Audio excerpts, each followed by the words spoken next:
চলতি বছরে রাজ্যের প্রাথমিক স্কুলে পঠন পাঠন শুরু হয়েছে নতুন পাঠ্যক্রমে। তৈরি হয়েছে কয়েকটি শ্রেণীর নতুন বই, পৌঁছে গিয়েছে স্কুলে স্কুলে। আর সেই বইয়ের শুরুতেই বিতর্ক। বইগুলির প্রাক কথন ও পর্ষদের কথা অংশে এসেছে মুখ্যমন্ত্রী মমতা বন্দ্যোপাধ্যায়ের নাম।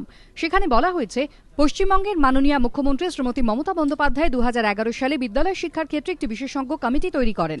অতীতে এমন পাঠ্যপুস্তকে প্রাথমিক শিক্ষা পর্ষদ কিংবা তার আধিকারিকের পদ উল্লেখ করা হলেও মুখ্যমন্ত্রীর নাম ব্যবহার নজিরবিহীন। শিক্ষা প্রতিষ্ঠানের শিলান্যাস অথবা উদ্বোধনী ফলকে মুখ্যমন্ত্রী বা অন্যান্য মন্ত্রীর নাম থাকলেও শিশু পাঠ্যে সেই রেওয়াজ নেই। আর এই নজির ভাঙায় শিক্ষকদের মধ্যে তৈরি হয়েছে বিতর্ক। উদ্দেশ্য এটাই যে একটা প্রচার করতে চাইছে সরকারি দলের, সরকারের মুখ্যমন্ত্রী, এর মধ্য দিয়ে যেটা বহু ক্ষেত্রে তাদের প্রচারের বিষয় থাকতে পারে, প্রচার তারা করতে পারেন, কিন্তু সেটা শিশুদের পাঠ্য বইয়ের মধ্য দিয়ে প্রচারের প্রয়োজনীয়তা আমরা মনে করি না কখনোই কোনো প্রয়োজনীয়তা আছে।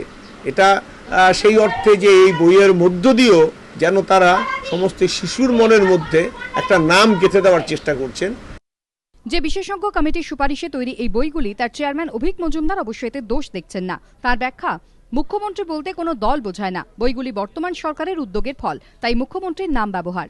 কিন্তু প্রশ্ন উঠেছে, অতীতে কোনো পাঠ্যপুস্তকের প্রস্তাবনায় জ্যোতি বসু কিংবা বুদ্ধদেব ভট্টাচার্যের নাম কি ছিল? শহর জুড়ে সরকার কিংবা শাসক দলের বিজ্ঞাপনী হোর্ডিংয়ে মুখ্যমন্ত্রীর নাম ও ছবি দেখা যায় অহরহ, কিন্তু পাঠ্যপুস্তকের নাম ব্যবহার কতটা যুক্তিযুক্ত তা নিয়ে জোরালো হচ্ছে বিতর্ক। কৃষ্ণেন্দু অধিকারীর রিপোর্ট, এবিপি আনন্দ, কলকাতা।